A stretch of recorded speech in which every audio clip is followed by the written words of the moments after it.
So we are going to bring John up, who is a practitioner of Regenesis, and I'm going to let him explain what that is, but like I said, it is awesome. And it is one of the tools that Chris talked about, being able to find that resonance with the energy that's within you, to be able to ground and to create your eye of the storm. John, please come. Could we move the... Yes, we're going to move We'll move it so, yeah. Okay, good morning, everyone. Good morning, John. It's so nice to be here. I would like to acknowledge all of you as a community. I've been here at CCL for a year and a half. It's been a deeply rewarding experience for me, and my pleasure and honor to serve people I've served here and been in your presence.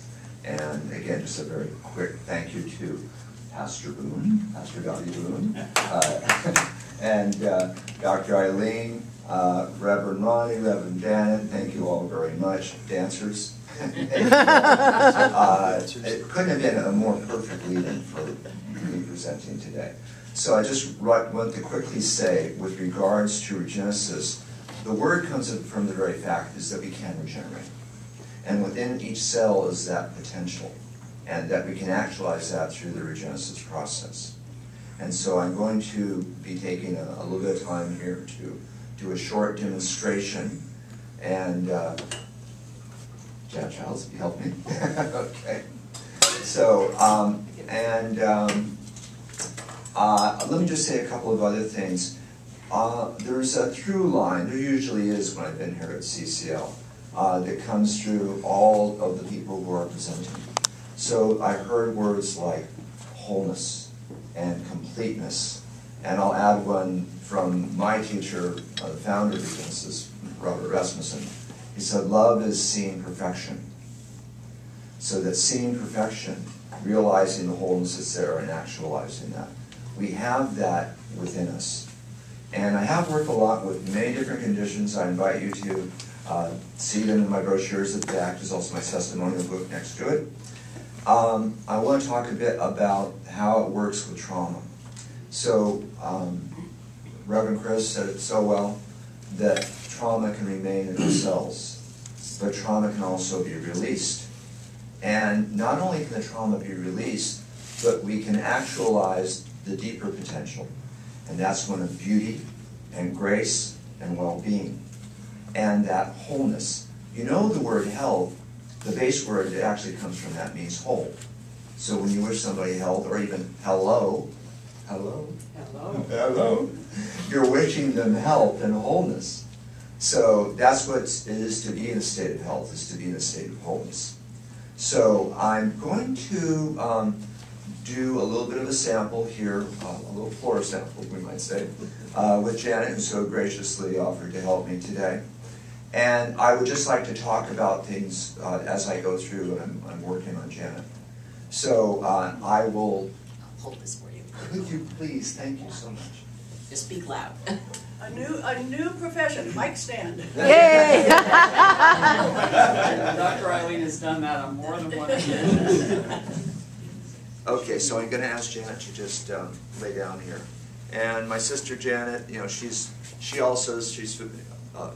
full disclosure, she is familiar with the Regenesis work. So, have we ever met? I think we have. I think we have. So there's a few little procedures I'd like to go through. I'm just going to talk, which of course I normally would not be doing, and in the office that I share with Laura. There's subdued lighting, it's quiet. Sometimes we may have music or background sound. Many times silence when I'm working. And so people are in a very relaxed state. That environment helps them move into an even more relaxed state. So I usually wouldn't be talking, although I will talk to somebody if I feel there's questions they need to have answered. Or if it's the first time I'm working with somebody, I would certainly explain what I am, what I'm doing. And I would also acquire their permission before I even touch them, of course. And I'd let them know what I'm doing as I'm going along. So what I'm going to do right now is I'm going to work with the endocrine system, the glandular system in the body. That releases so many hormones and substances we haven't even tracked yet into our system that first it just soothes the nervous system. And so, and also as I'm working and streaming energy in, it's awakening in each cell the regenerative energy, which is also referred to as field energy or the blue dot energy. And when that's awakened, regeneration happens. And again, there's some visual demonstrations of this when working on the skin with scar tissue, but also what people experience inside. So when it comes to trauma, there's a release that happens where people will experience the previous trauma more as, that's something that, I think that happened to me. Or it'll be much more distant to them, and it will not be impacting them. So I've had people with tremendous trauma who've come in carrying that for not even beyond years, decades. And the Regenesis has helped to resolve that for them and bring them to another level of well-being. Wow. Yeah. So one of the intermediaries, I feel this very strongly, this is my own conclusion from my own 30 years plus of work, is that the glands are the intermediary between the energy self and your more physical self, spirit and matter. So by working on the glands, and also I'll do a little balance of the chakras as I finish here, that is working really with both levels, and so there is a spiritual dimension to the work as well. Is this making sense? Yes. Okay. All right. Beautiful. So what I'm going to do, without knocking over, is this live? Yes. Oh, Just okay. trying to pump up the Okay. Okay. All right. So this might catch. You're hearing me, okay? Correct. Yeah. Okay. Very good. Okay. Okay. So one of the first things that I would do when working with the glandular system, I'd be working with the pituitary gland. And so my hands are, you may not be able to see, but at the back of the head here, and by the occipital protrusion in the back.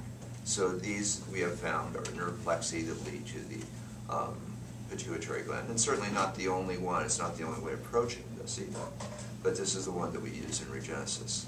So I would hold this depending upon how it felt. It's really much an intuitive process.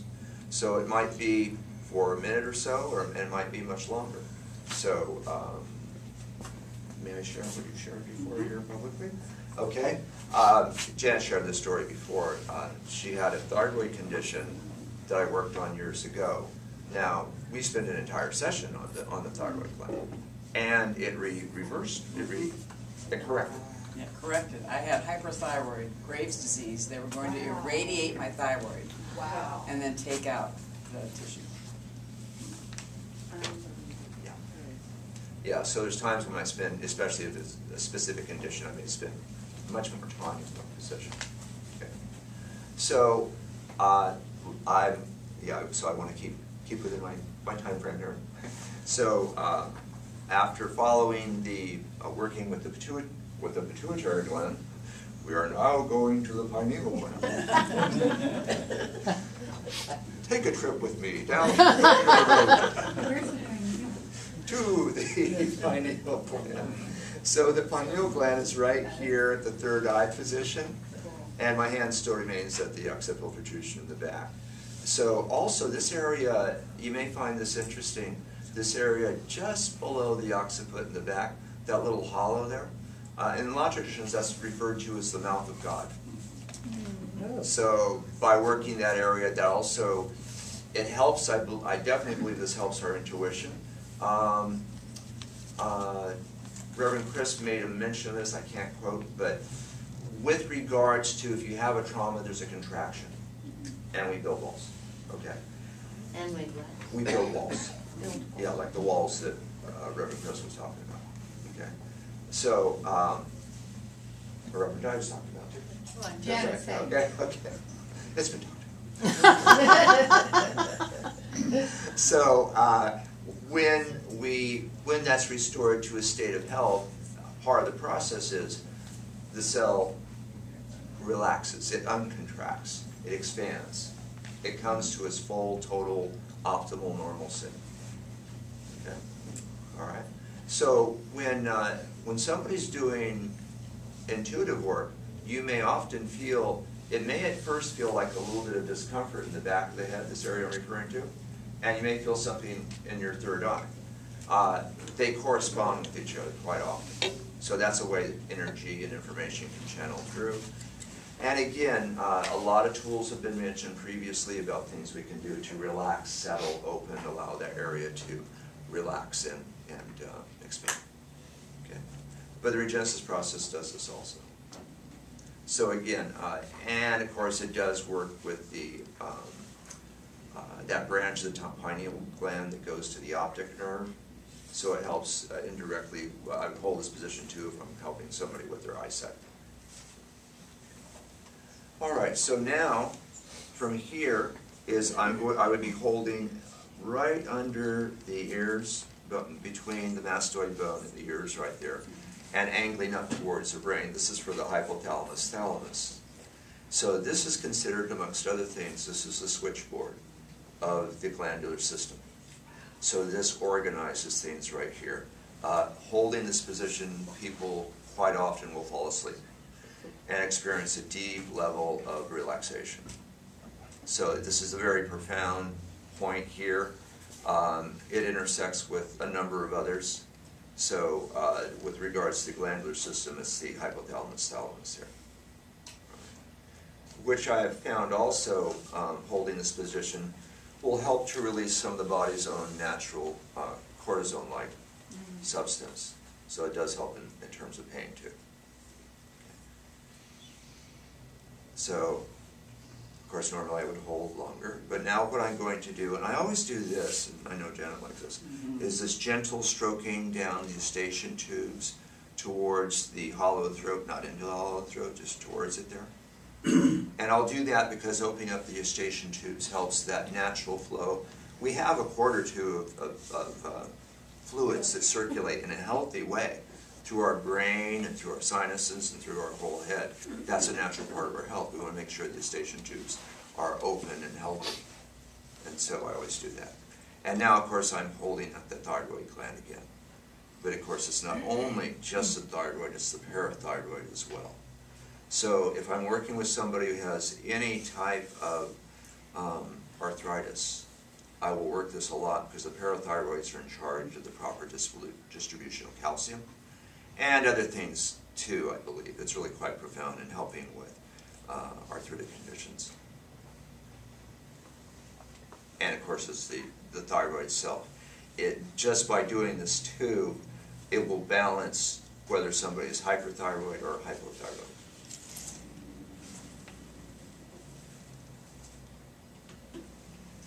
And of course I would hold longer in the normal conditions.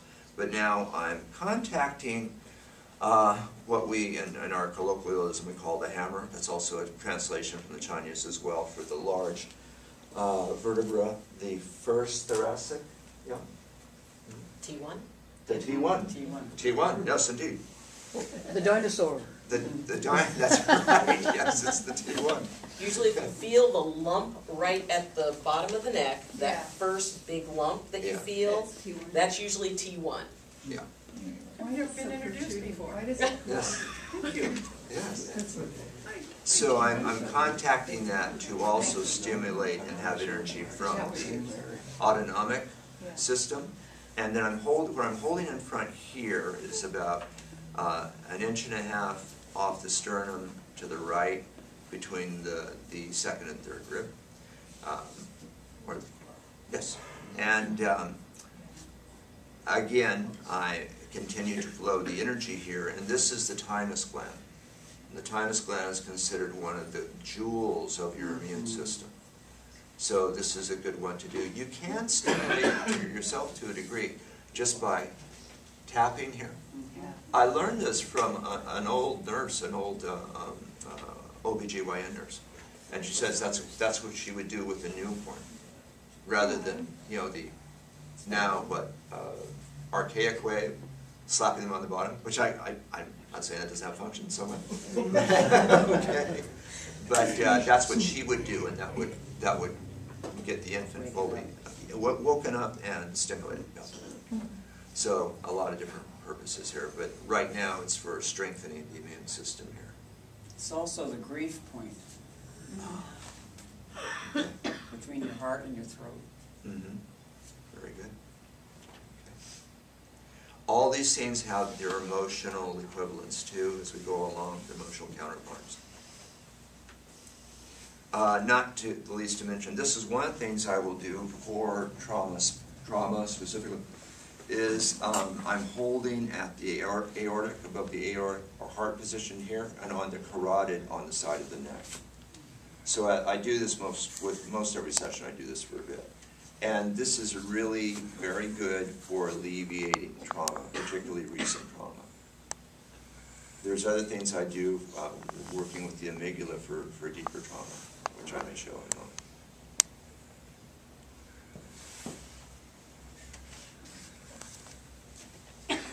Okay, so now what I'm going to do, and for brevity, I'm just going to do this on one side. It's tickled in.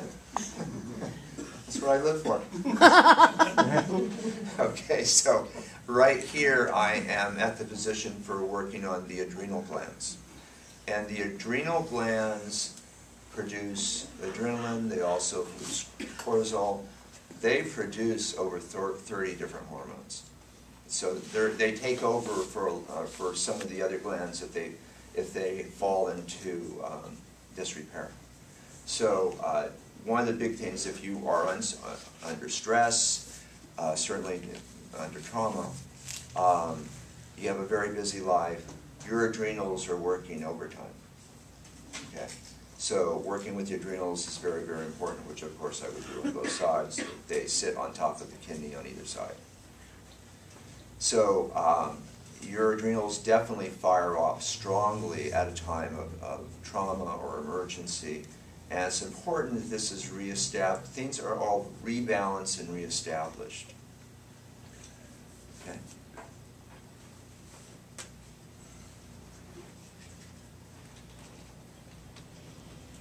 So, since we are on the topic of trauma,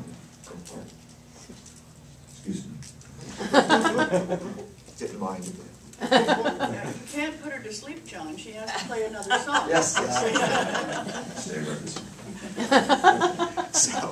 So again, right here, I'm holding at the positions of the temple area and just above the midbrow, that little midbrow notch.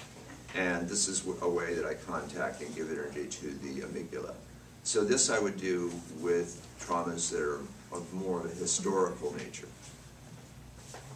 And of course, I'm leaving some things out, of course, but this is some of the main things I would do. I work with all of the organs. I work with the eyes. Our eyes carry tension, okay? You know, our organs can carry tension, liver, kidneys, etc., okay? A heart, lungs. So Janet, I like to work on her lungs a lot. She uses her lungs a lot, okay? Where does she get that capacity in this little body? Yeah. Okay, so her lungs they do work. So that's great, and that's a good exercise, but also you want something that's restorative and regenerative. The last thing I'm going to do right now, I'll just do a very quick balancing of the glands. On the sides of the head, the side sutures here, where the plates come together on the head, the side sutures are a place that I'll hold and generate energy to. And what this allows for is the smoothing out of the neural tracts, okay, so that you have more neurological choice. So a habit, which was described earlier, a habit neurologically could be described as just one neural pathway, and that's just fired off. Now, what we've learned about the brain in recent years is it's far more plastic than we think that it is. So it already has the capacity to regenerate. Regenesis amplifies that even more. So I will do this also in probably most every session. So whatever I'm helping somebody with, it's good for them not to fall back into, on any level, cellular or otherwise, into a habitual pattern that has not served them. So this does help them it helps to alleviate habitual patterns that don't serve you. You don't have to worry, you'll still know how to tie your shoes and drive your car, and do all those things.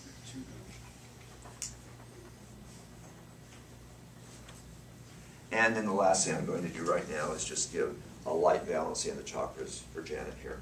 So I will hold my hand here just off, like just above the hair and such. And I will be going through each of the traditional 7 chakra centers here. So I'm holding my hand at the crown here, and as I generate energy here, as there's a build-up in energy, I will release that, and then go to the next center, and release that. And again, depending upon the person, the condition, I might spend much longer in any one or all positions. And release that.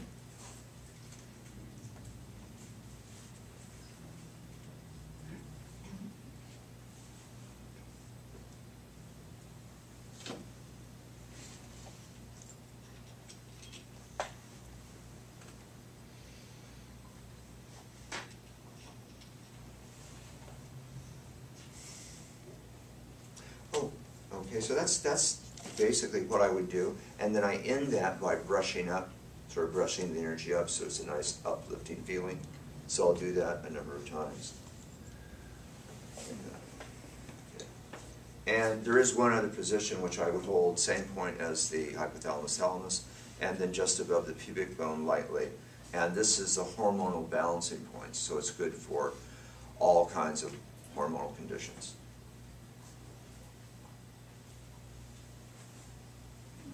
And it's not a bad finishing point either. Yeah.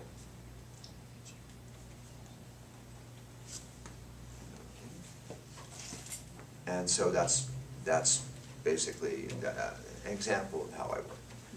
Thank you so much.